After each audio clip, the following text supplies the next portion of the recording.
We must ask ourselves, therefore, as men who are in positions of leaders, what kind of leaders must we be? And that is why I found myself reading again in the New Testament. See the connectivity. See the umbilical cord between the old and the new. I found myself in the book of Matthew at chapter 20. And I see the sons of Zebedee going to the Son of Man through their mother and telling them, Master, I have a request for you. I want two of my sons, one to sit on your right hand, one to sit on your left. And Christ poses to them, are you capable of drinking from the cup that I am about to drink? Then he says, I know you are capable, but as to who sits on the left and the right hand, it is my Father who shall determine. And then he goes further and tells them, he who is to be great amongst you must be your servant, and he who is to be first must be last. We who are here today, we are reminding ourselves that our true net worth as men to be remembered is that we must be servants. And when we are servants, we will be capable of serving our people.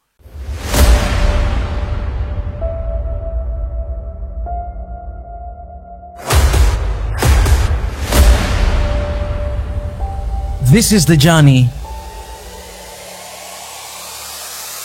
to one Africa. Founded in the Bible, so that even if one makes references to other secular happenings, one is firmly glued in what is true and genuine and just. As I thought about this subject and the subject of legacy, many things came to mind. And I looked through the Bible from Genesis through to Revelation, and I posed the question, who are the men in the Bible whose lives represent what we want to talk about? And I looked at chapter 6 of the Bible in the book of Genesis. And in that book, the story is told, a story that is known to all of us, that when God had created man, there came a time when the world was filled with man, and that the daughters of God saw that, the daughters of man saw that the daughters of man were fair, and they had intimacy with them, and great men of renown were born, and that sin filled the world. But there was one man who was good in the eyes of God, and that man was called Noah. And he received divine instruction to go out and prepare an ark. And I imagined to myself when that was done and said to him, and he started embarking on this journey of preparing an ark, those who are around him must have said, this is a madman. How can he possibly, in the midst of the desert, if you may, begin to build an ark while it has not even rained? And yet, somehow, divinely energized, he proceeded building this ark, and we are told that the divine instruction was that the rains would come, and they believed him not. They believed him not. They never believed that the world would be flooded.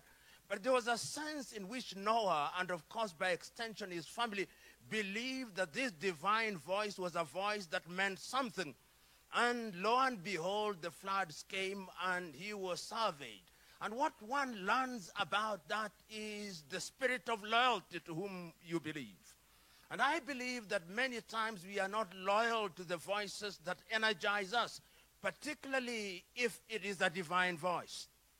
We believe in God, yet when God tells us to do things, we are engaged in doubt, and it is this empowering doubt. And what we learn from Noah is that when you believe in God, you are empowered and you can do the unbelievable.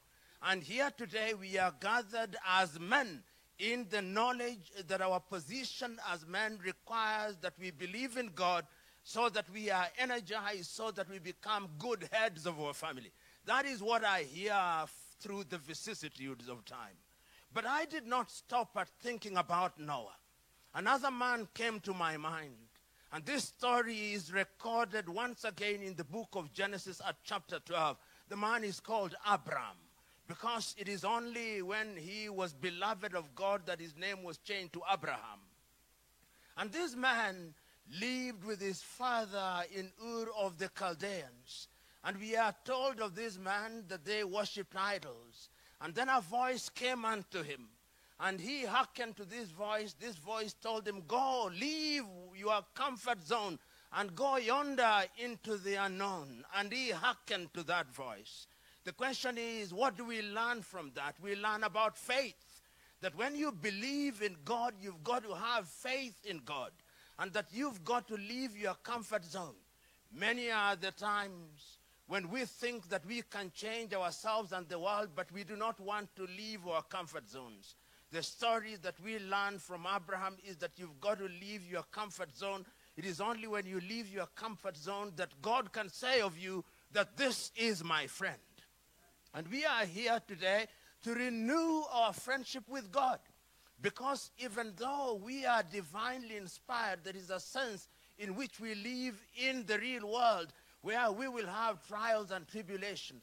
And the story of Abraham does not end there.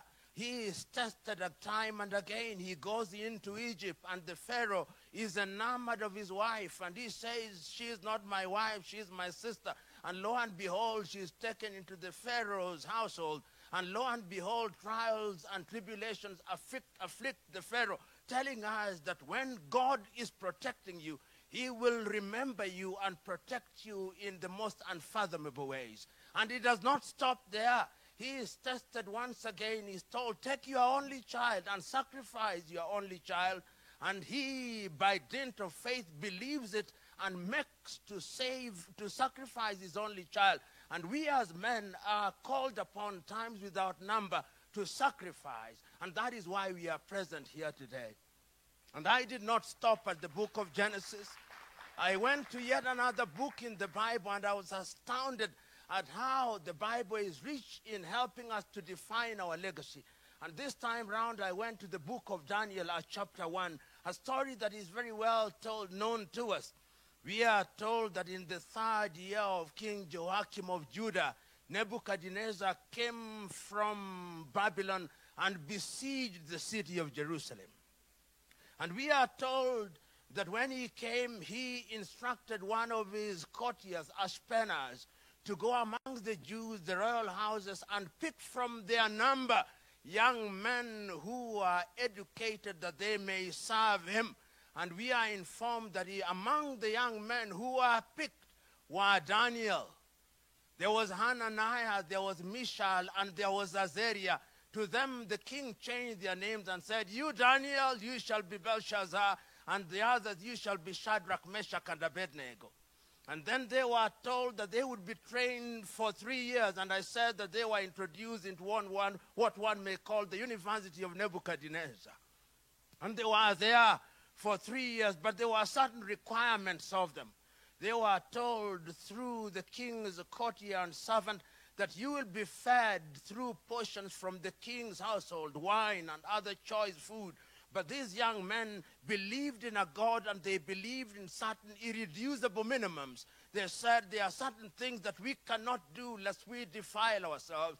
And Daniel, leading them, told them, you know, you Ashpenaz allow us, feed us only with vegetables and water. And Ashpenaz said, no, when your body changes for the worse, the king will condemn me. But he said, try us for 10 days. And for 10 days they were tried, and when they were brought forth, they were better than other men. And we were told that these young men knew many things in the languages and the art. And after 3 years, they were tested, and they were 10 times better than everybody else. We are here to be tested and to remind ourselves that we must wear the spirit of Daniel, Shadrach, and Abednego. That is why we are here, so that we may leave legacies for ourselves. But I did not stop there in my reading. I went to chapter 3 of Daniel. And in chapter 3 of Daniel, we are reminded that after they had served in the king's court, there came a decree from this same Nebuchadnezzar. And this Nebuchadnezzar built a statue of gold, 6 cubits tall, 6 cubits wide, and said that whenever the clarion calls, this statue must be worshipped. A real test for us men, because there is no shortage of such statues in the world. They come in the form of cars. They come in the form of money. They come in many forms. And we are abandoned our very calling. And we are told that Shadrach, Meshach, and Abednego were then summoned by Nebuchadnezzar when the astrologers went to him and said, the Jews that you have given dominion over Babylon are not hearkening to your voice. They are not worshiping the idol. And they were summoned, and when they went there, they told Nebuchadnezzar, we shall never worship this idol, and the Lord that we serve, he may save us, but even if he does not save us, and that to me is very important, even if he does not save us, we shall not stop worshiping him. And of course, we are told that the matter became so urgent that Nebuchadnezzar instructed his workers to ensure that the furnace was 7 times hotter. And when they were about to throw those young men there, we are told they themselves were consumed. But lo and behold, when Shadrach, Meshach, and Abednego went into the fire, there was a 4th man, and Nebuchadnezzar said, and this 4th man looks like the son of the gods. And they were brought forth, and we were told that they were given dominion over Babylon. That is the God that we are here presently to serve, because we want to lead a legacy. And one sees, therefore, that the Bible is rich. But we live in a troubled world. We live in difficult times. Yet there is a sense in which the world is the same yesterday, today, and tomorrow. So that we may think that things have changed, but they have not changed fundamentally. This is why I then found myself reading the book of Jeremiah, chapter 7 and 8. When the people of Israel, because they had amnesia, they had short and selective memories, just like we do now. We do things today and we forget, and we begin to engage in things thinking that we are gods ourselves. We suffer from the Jehovah complex or the God complex, the misguided belief that we know it all, that we are the Alpha and Omega, not knowing that we are no more than breath here today and not here tomorrow. And then you hear Jeremiah telling the people of Judah, you unrighteous people, for how long shall you sin against God? And when we go to Jeremiah, and that to me is the pièce de résistance, Jeremiah 8:22, when the question is posed, is there no balm in Gilead? Is there no physician there? Why are my people's wounds being healed? And I'm telling you today that there is balm in Gilead. There is balm in Gilead, and that is why we are gathered here today, because we know that there is balm in Gilead. Knowing as we do, we must ask ourselves, therefore, as men who are in positions of leaders, what kind of leaders must we be? And that is why I found myself reading again in the New Testament. See the connectivity. See the umbilical cord between the old and the new. I found myself in the book of Matthew at chapter 20, and I see the sons of Zebedee going to the Son of Man through their mother and telling them, Master, I have a request for you. I want 2 of my sons, one to sit on your right hand, one to sit on your left. And Christ poses to them, are you capable of drinking from the cup that I am about to drink? Then he says, I know you are capable, but as to who sits on the left and the right hand, it is my Father who shall determine. And then he goes further and tells them, he who is to be great amongst you must be your servant, and he who is to be first must be last. We who are here today, we are reminding ourselves that our true net worth as men to be remembered is that we must be servants. And when we are servants, we will be capable of serving our people. So that the Bible provides a firm foundation stone upon which we lay our legacies, whether they be of business, whether they be of the political kind, whether they be of the spiritual kind. But you know, when you are so imprisoned in the Bible, your audience may very well say, but that was the Bible. Those were men inspired of God. We are living in a different world. Then I reminded myself that throughout the ages there are men like us, born of women who have had the opportunity to grapple with things that are known to us. Then I reminded myself that I am born in Africa and that we are born in Africa and that in Africa we have black Africans and we have white Africans and that we have Africans of different shades. And it took me to the 5th of April 1986, a speech which is so famous and so rich, the regeneration of Africa, delivered at the University of Columbia by a great son of South Africa, Pixley Kaisaka Seme. And I remember those of you who know of this great African, one of the founders of the African National Congress, Pixley Kaisaka Seme, he said that if one is to be great, one must be proud of oneself.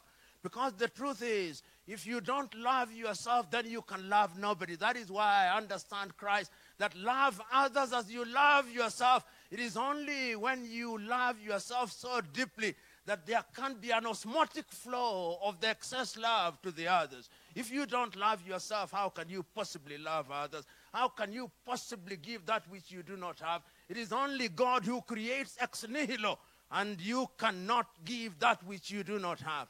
And I reminded myself that if people like Pixley Kaisaka Seme could do this and talk about legacies and about the political environment, I said that we too can do it, and that is why we remember them, because they are men and women who lived in our times. 1906 is not so long ago, but I did not stop there.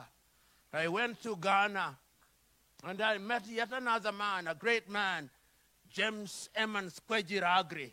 James Emmons Kwejiragri was a great Ghanaian, and this great Ghanaian had the opportunity in 1921 of visiting this country. And he came here as a part of a delegation to create race harmony in South Africa in 1921. And you see what he said, anybody who does not love his color does not deserve to live. And he reminded the black people, love your color. And he reminded the white people, love your color. And he told the brown people, love your color. But he did not stop there. He was as melodramatic can be. He said, have you ever had the opportunity of looking at the piano? He said, when you play only the white ones, you produce no melody. When you play the black ones, you produce no melody. But when you harmoniously play the black and the white, you have great melody. And I'm telling us that we must remember that the white and the black are like the left and the right eye. Jointly, they can see with Vision 2020. When you take one of them away, then you cannot see as well as you should. I remember James Kwejiragri. But I did not stop there. I did not stop there because one cannot stop there. I reminded myself of yet another great American, James Lowell Russell, who lived in the 19th century and was grappling with issues that we are concerned with. It was at the height of slavery, this romantic poet, James Lowell Russell, and he was looking at slavery in the United States of America and asking himself, how can we live in a world that is so unjust? How can we live in a world where people are so enchanted by falsehood? How can we live in a world where truth is sacrificed at the altar of opportunity? And I remember in that great poem, the great crisis, the present crisis, there is a poem, part of the poem that stands out. And this is the part that I love most. He says, truth forever on the scaffold, wrong forever on the crown. But that scaffold sways the future. And beyond the dim unknown standeth God in the shadows, keeping watch over his own.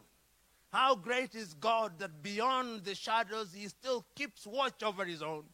So we who are here in the present world, we must ask ourselves, what is our contribution? What can we do? Because when the chips are down, it is your own contribution. And I have said this, told this story times without number, but I'm going to tell it, that sometimes we come to the world with what I call pseudo-messianic arrogance, believing that we are going to change the world. by sheer willpower. Then we discover when we are young, we are energetic, and we think we are going to change the world. And at age 30, we are of the view that we can change our continent because we are Africans. Then at age 40, we discover that we cannot change the continent, and we are South Africans. Then we discover at age 40 that we cannot even change South Africa. At age 50, because we are Gauteng, we say we are now going to change Gauteng, and we discover we cannot change Gauteng. And because we are 60, we say we are now going to change Soweto, and we discover that we cannot change Soweto. And we are age 70, and we are all tired and stupid, and we discover that the only person we ought to have changed was ourselves. And I'm telling us that what we must do is to change ourselves. Because when we change ourselves, then the world changes, because the truth is that the ocean does not exist in spite of the droplets, and the ocean does not exist in spite of the rivers. It is the droplets that make the ocean. And I listened to this very great wisdom from Muhammad Ali. He was a boxer. He did not even go to school. But he said, let us also begin to think in an orthodox way. When somebody told him that the deer was crossing the road, he said, no, it is the road that was crossing the forest. And that is how we should think about things, because it is the road that found the forest, the home of the deer. So which was crossing which? It is the road that was crossing the forest, not the deer crossing the road. And I'm submitting to us that if we want to create our legacies, they used to say, they are saying that we must think outside of the box. I'm saying that we must not think outside of the box. I'm saying, let us think without the box. They used to say that we must heat the iron while the iron is hot. I'm saying, no, let us heat the iron so that it becomes hot. That is the only way in which we are going to change the world, and we have the intellectual wherewithal. But if we leave God in the entire equation, then nothing will happen. God is the common denominator in all these things. And when we believe in him, I believe sincerely and genuinely, there is no limit. The sky is not the limit, the sky is the beginning. Because there are many galaxies to be discovered. But you see, when you are speaking about such things, and men who are greater than yourself have had the opportunity of preceding you before the podium, wisdom dictates that you don't speak for too long, and I will not. But I must now end with a story that has been told in many ways and in many times. It is a story about an eagle. And the man who said it in the most dramatic way was the great Ghanaian James Emmons Kwejiragri. And this is how he said it, that a long time ago, there was a farmer, a poultry farmer, and that this poultry farmer one day was wandering in the forest. And as he wandered in the forest, he saw a big nest. And he climbed the nest. And he peeped into the nest and he saw some eggs. And he took them and went back home and caused the eggs to be laid on by one of the chickens that he reared. And lo and behold, time passed on and they were hatched. But when they were hatched, they were a little bit different from the chicks that were born. But you know, chickens are very humble. They said they look different from us, but we'll entertain them, and entertain them they did. And they were fed on chicken feed for a long time. And as they grew, they became a little different because they were eagles, they were not chicken. But because they lived amongst chicken and they ate chicken food, they acquired some chickenhood. And when they acquired some chickenhood, they thought, even the farmer had said that they had lost their eaglehood and they had embraced chickenhood and they could not fly. So because the chicks could fly a little, they too tried a little, and they never knew that they had the ability to fly a little longer. And one day, a naturalist came and said, but these things you call chicken, they are not chicken, they are eagles. But the farmer said, I know. But I also know one thing, we have fed them on chicken feed for so long that if they had any eaglehood in them, they long lost the eaglehood. They have now become chicken because they have acquired some chickenhood. And the naturalist said, no, once you are eagle, no matter how long you are fed on chicken feed, you never lose your eaglehood. And he said, let me demonstrate to you how it can be done. And one day in the morning, he came out and he took one of the eagles and urged it to fly, but it refused to fly because there was some residual chickenhood in them which cast doubt in their mind.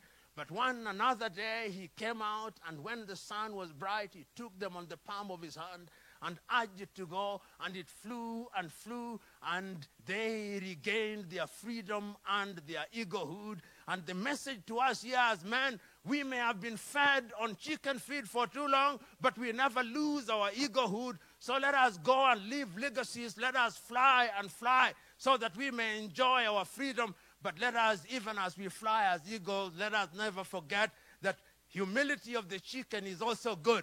So today, here we are here to celebrate our egohood so that we may leave a legacy. Ladies and gentlemen, because there are few ladies here, we are going to demonstrate as we leave our legacy that we are eagles and chicken feed will not tie us down. God bless you.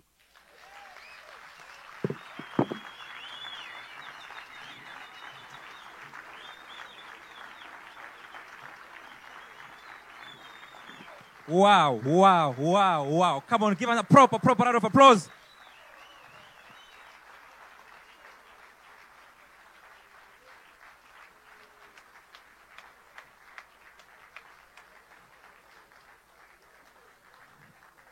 Sure, so much wisdom. I remember Dr. Tivani saying it's such a talk like a mini skirt. You know, short enough to cover the content. Prof, thank you so much for such wisdom. Thank you so much. May you continuously be blessed, and may more and more men draw from this sort of wisdom. Thank you so much. Guys. Thank you for watching our content. Share, comment, and subscribe on all platforms: YouTube, Facebook. We Love Africa.